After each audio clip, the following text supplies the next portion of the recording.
there another presentation going on? Yeah. Not to the extent, but a similar thing. And in Oregon, Oregon is only Oregon because beaver hats just happen to be really in fashion. I mean, everybody wanted a hat made out of a dead beaver. God only knows. It's like someday in the future they'll be going, they pierced their navels? It doesn't make sense. It's like their paradigm. They were living inside the story that a hat made out of dead beaver fur was the coolest thing. That would so get you laid. If you were rich, that's how to point it out. You can't walk around saying, I am so rich. My dick is so big. You can't put that on a t-shirt. So you get these symbols. You get like the hat. And people wanted these hats so bad that the Hudson Bay Company would ship all these trappers and support all these trappers just to catch all these beavers and empty Oregon of all the beavers. And if there'd been Greenpeace around, people would be like chaining themselves to beavers. It'd be like, save the beaver. There would be all this protest. There'd be all of this ruckus to save these beavers, which were really pushed to the point of extinction. This is the world we have. In a way, this is the hardware we have. This is the computer we have. But if we can change the software, if we can change the story by which people accomplish those things, then in a way you can completely change the world without changing any sort of hardware thing. And coming from that point, you could argue that the fashion designer, not the protester, not the person chaining themselves to the beaver, but the fashion designer that said, I'm tired of wearing beaver hats, and put on a really beautiful silk hat. The fashion designer saved the beaver. In Italy right now, I was on tour in Italy last summer, and I was in Milan where all the fashion houses are. And I even got asked at one point, I was offered money to sit ringside in the Armani show, because apparently they pay the celebrities to sit ringside so their pictures are taken as they take the models' pictures. Like, wow, that would be the ultimate puff job. And I was wondering, asking why no people were buying furs, why the rich people weren't wearing fur and leather. And they said it's because the fashion houses were starting to make big furs, big pieces of leather available on the installment plan. So now middle-class people were paying installment payments to buy fur coats. So now the middle-class people were wearing those big chinchilla coats. And so once the fashion got down to the middle class, rich people didn't want it anymore. Rich people won't be caught dead in a fur coat. They won't be caught dead wearing a big leather coat because it's so bourgeois, it's so middle class. And then once the upper class people stop doing it, suddenly the bourgeoisie doesn't want to do it anymore. So suddenly nobody is wearing the big fur coats because the story about fur coats has so totally changed. In a way, what they do when they come up with a product is, and you know the language already, they come up with a product and they model it and they demo it ongoingly. In the same way that Jesus Christ walked through the desert and just did an ongoing product demo for a story and was just a fashion model in his behavior, saying, rather, take on this way of being. Why don't we try to live within this story, which will eventually be called Christianity? He probably didn't call it Christianity because that would be sort of an asshole way of doing it.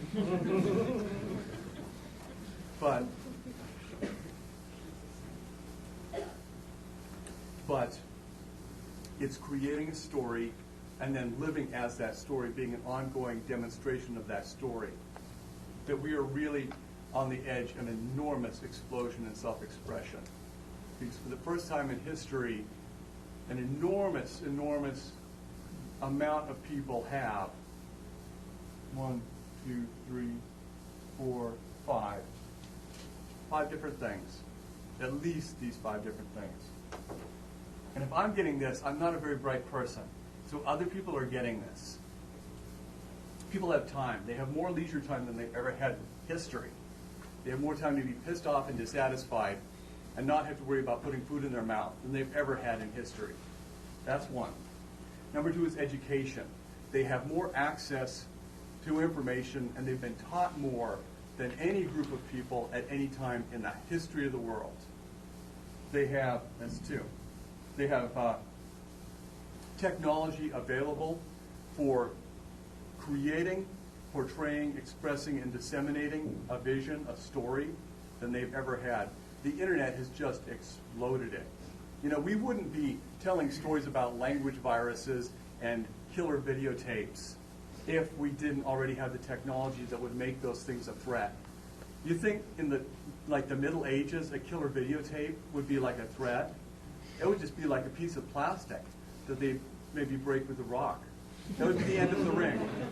It would not be a big, scary thing. It would be just hit it. So, technology is available in the way that's never been available for dissemination. I don't know. Number 4 is maybe the most important thing, and that is dissatisfaction. Guess what? You have probably processed through more movies in your life at this point than any 10 people of the previous generation put together. You have been steeped in entertainment. You have seen so many plots. You have seen so many of the same characters, so many of the same stories told the same, different ways, slightly different ways. And you know in your heart that you could do at least as well. That this body, this whole experience of all these movies, all these plots, this familiarity with all these stories is not just a waste of your life. It's, in a way, an education.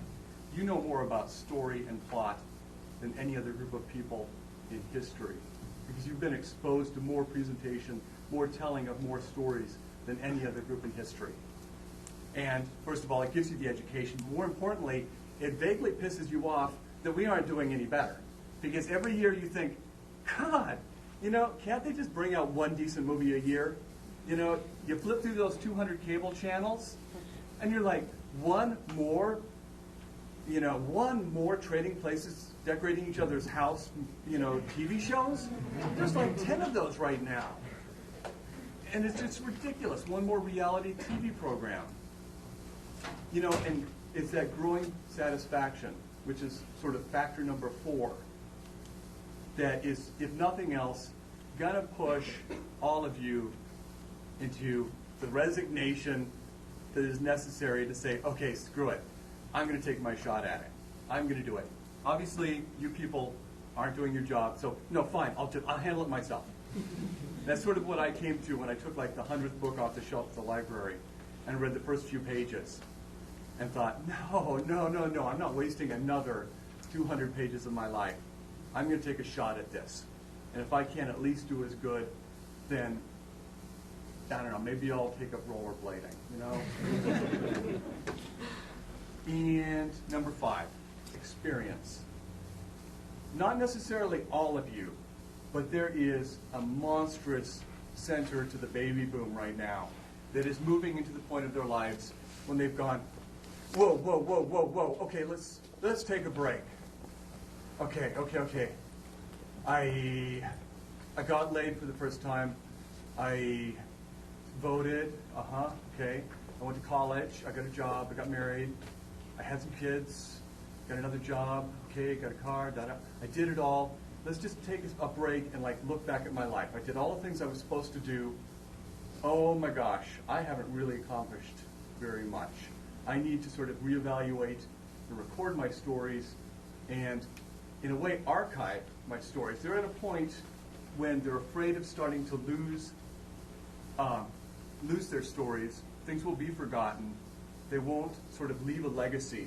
They will never be fully understood by their descendants, especially by their children.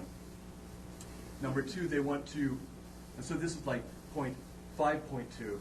Number 2, they need to within themselves make some sort of sense out of their life up to this point. They can't just go on living an unexamined life. They need to stop at this point and examine their life and record everything up to this moment and organize it so that they can look at this moment and not keep making the same mistake again and again and again until they die. But to wrap all of this back, to sort of step back at this point, I would put forward that the next thing is going to be a story. Because right now, people really don't have a big story, a big software. They got a lot of little softwares.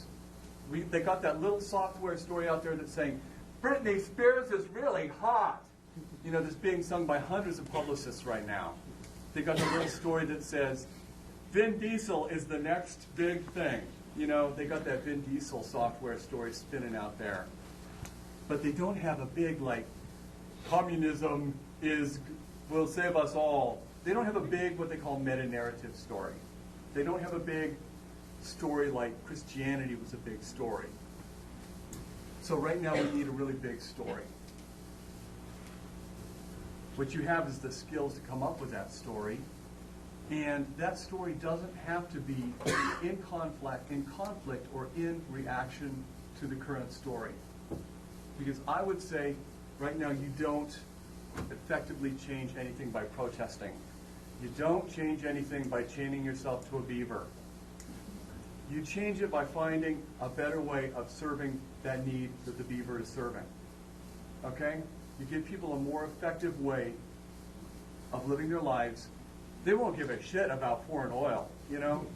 You give them the right story and you make their cars obsolete, it's going to be like, God, we are just swimming in oil. What are we going to do with all this extra oil? You know, that's going to be the crisis. And you can do that within the culture without reacting to the government, the war, whatever. Because in a way, by reacting to it, you're wasting energy.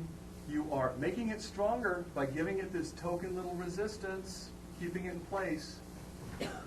So your job, I would say, is to come up with a story like that that makes all of the things we worry about so much right now completely beside the point. That makes all the problems we have right now completely negligible because they won't even be, we won't even think about them because your story will be so incredible. I don't know what that story is, but that's why, you know, if I can make my case, somebody's going to come up with that story. The end.